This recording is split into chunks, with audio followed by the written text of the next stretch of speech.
Bonjour à tous et bienvenue sur Amazing Mac TV. Ça y est, Apple a déjà dévoilé la bêta 1 d'iOS 13.2 et juste pour vous montrer à quel point les mises à jour s'enchaînent, iOS 12.2 était sorti fin mars 2019.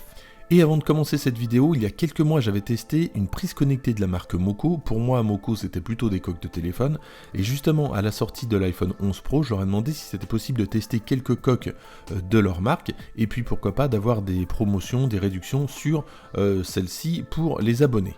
Côté test, on verra ça dans une vidéo un petit peu plus approfondie avec d'autres marques. Ici, on a une coque transparente, donc l'avantage c'est qu'on voit bien à quoi ressemble l'iPhone, c'est plutôt pas mal. Désavantage par contre, c'est que ça glisse plus qu'une coque en silicone. Et justement, côté silicone, moi c'est mes préférés, donc deux coloris rouge et noir. À l'intérieur, il y a du microfibre, donc ça n'abîme pas l'iPhone. Les boutons sont très accessibles, il n'y a aucun problème. C'est plutôt résistant parce qu'il y a quand même pas mal de couches de silicone, donc c'est plutôt pas mal même si c'est fin. Et évidemment, c'est compatible avec un chargeur Qi. Et dernière coque, une coque à paillettes, alors bleu ou rose. Ici, c'est des paillettes bleues, donc si on l'incline, les paillettes bougent. Alors l'inconvénient, c'est que la coque fait carrément plus mastoc et c'est un petit peu compliqué à retirer quand même quand elle est fixée. Elle est bien fixée, ça se retire pas facilement. Les 4 coques sont vraiment de bonne qualité, bien finies, il n'y a pas de défaut. Et puis, donc je vous mets les liens dans la description avec des promos allant de 8 à 15%. Passons maintenant aux nouveautés d'iOS 13.2, il y en a quelques-unes. Sur la gauche, donc, on a un iPhone qui est en iOS 13.2 et un iPhone qui est en 13.1.2 sur la droite. Alors, première nouveauté, elle concerne le centre de contrôle et regardez, dans l'affichage du son, on a maintenant l'icône de la destination. Donc ici, ce sont des AirPods, on ne l'avait pas dans la version précédente. Deuxième nouveauté qui concerne encore les AirPods, mais encore une nouveauté cosmétique, mais patience, parce que vous le savez, la mise à jour iOS 13.2 apporte enfin la possibilité de lire les messages via Siri lorsqu'on a des AirPods connectés. Ça c'est pratique, on le verra un petit peu plus tard. Donc revenons ici à cette deuxième nouveauté, ça concerne donc le centre de contrôle, et lorsqu'on choisit une destination, vous savez qu'on peut partager l'audio avec d'autres utilisateurs. Donc on va cliquer sur partager l'audio, là pas une grosse nouveauté, mais cosmétique, c'est ce que je vous disais.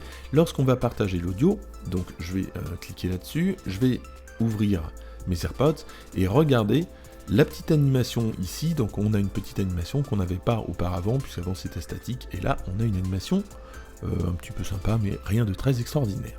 Et tant qu'on reste dans le partage audio, et on reste dans le centre de contrôle, regardez, dans le centre de contrôle, dans la partie son, on a une nouvelle icône, deux petits bonhommes, qui signifie qu'on est en partage audio, c'est plutôt sympa.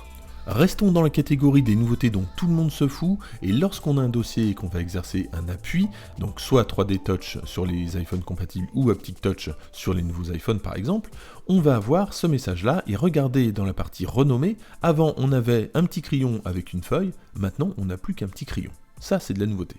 Côté amélioration, j'avais des latences quand je déplaçais une icône qui se trouvait sur une page. Là, depuis la mise à jour 13.2, je n'ai pas ça, c'est plutôt fluide. Petite nouveauté concernant l'application télé, lorsqu'on va faire un appui 3D Touch ou Haptic Touch, suivant le modèle de téléphone que vous allez avoir, sur une icône d'un film par exemple, on va avoir ça, donc sur la gauche on est en iOS 13.2, et sur la droite on avait ça, donc ça a un petit peu changé, l'illustration est un petit peu plus grande. Pour plus de détails évidemment je peux cliquer sur l'illustration, voilà. Autre nouveauté, et cette fois-ci ça concerne l'application musique, et là c'est plutôt une nouveauté intéressante. Lorsqu'on cliquait sur le bouton file d'attente et qu'on était en train d'écouter un titre, on avait évidemment les chansons qui allaient arriver après. Maintenant, si on clique sur le bouton file d'attente, en bas à droite, on a l'historique et on va avoir toutes les chansons qu'on a pu écouter auparavant et les réécouter. Ça, c'est vraiment très pratique. Autre nouveauté maintenant, alors sans doute très attendue celle-ci, puisque j'ai eu pas mal de commentaires sur le sujet, la possibilité d'écouter les messages dans ses AirPods quand on les reçoit directement lus par Siri. Alors c'est vrai que cette fonction avait été annoncée lors de la WWDC de juin, mais quand iOS 13 est arrivé le 19 septembre, il n'y avait rien, iOS 13. Il n'y avait rien, iOS 13.1.1, toujours rien, 1.2, toujours rien, il a fallu attendre 13.2 pour que la fonction arrive, mais alors attention, cette fonction n'est même pas si intuitive que ça, puisque ça a été compliqué en tout cas pour mon cas de l'installer. Et je crois que je suis pas le seul, puisque je discute avec M, alors pas le chanteur, l'autre, qui avait le même problème et qui n'arrivait pas à l'installer, je ne sais pas d'ailleurs s'il s'en est sorti. Alors, donc tout simplement, lorsqu'on installe cette version iOS 13.2, on doit aller dans Siri et recherches, et on doit voir apparaître un truc qui nous parle de l'annonce de Siri. Or ici, vous voyez, j'ai rien. À ce problème s'est ajouté un autre problème, c'est que les AirPods ne marchaient plus. En gros, ils étaient bien jumelés, mais j'avais aucun son. Alors j'étais dans Bluetooth, je clique sur le i qui correspond à mes AirPods, je les oublie, je les réassocie, et là, mes AirPods fonctionnent. Mais j'avais toujours pas les messages. De désespoir, je redémarre l'iPhone, et au redémarrage, lorsque j'étais dans Siri et recherche, miracle, j'ai bien l'annonce des messages, et là, ça fonctionne. Dites-moi si vous, avec la bêta 1, vous avez le même problème, alors ça sera peut-être corrigé avec d'autres bêtas, mais c'est vrai que c'est un petit peu compliqué, en tout cas pour la première fois. Ici, donc je peux activer ou non les messages Siri, ou alors demander une confirmation avant de répondre à quelqu'un. Et pour rappel, à quoi sert cette fonction? Tout simplement, lorsque vous portez les AirPods et que quelqu'un vous envoie un message, vous allez avoir un petit son plutôt agréable d'ailleurs, et un petit message, c'est Siri qui vous dit un message de votre interlocuteur, et puis il va vous le lire, et vous allez pouvoir y répondre. C'est vraiment super pratique de pouvoir faire ça. Et on termine toutes ces nouveautés avec Deep Fusion. Alors pour rappel, Deep Fusion est uniquement utilisable pour les iPhone 11, 11 Pro et 11 Pro Max. La promesse d'Apple, c'est d'avoir des photos plus contrastées dans les détails, et notamment dans des environnements moyennement lumineux, donc pas trop sombres, ou alors pas trop ensoleillés. Techniquement, il va y avoir 9 clichés, dont un qui va être avec une exposition un petit peu plus longue et surexposée, qui va permettre en fait dans les détails un petit peu sombres d'avoir un petit peu plus de contraste.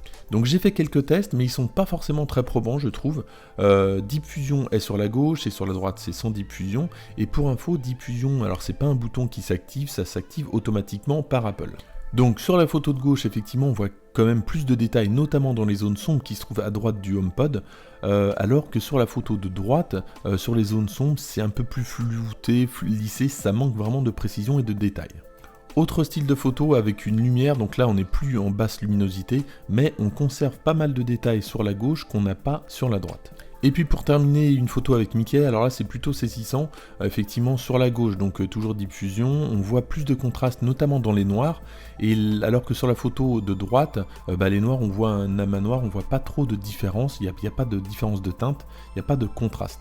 Voilà pour les nouveautés d'iOS 13.2, merci d'avoir suivi cette vidéo, n'hésitez pas à la liker, à la partager et à vous abonner si ce n'est pas déjà fait, et puis à me suivre sur les réseaux, pourquoi pas, pour d'autres styles d'actualité. Je vous dis à très bientôt.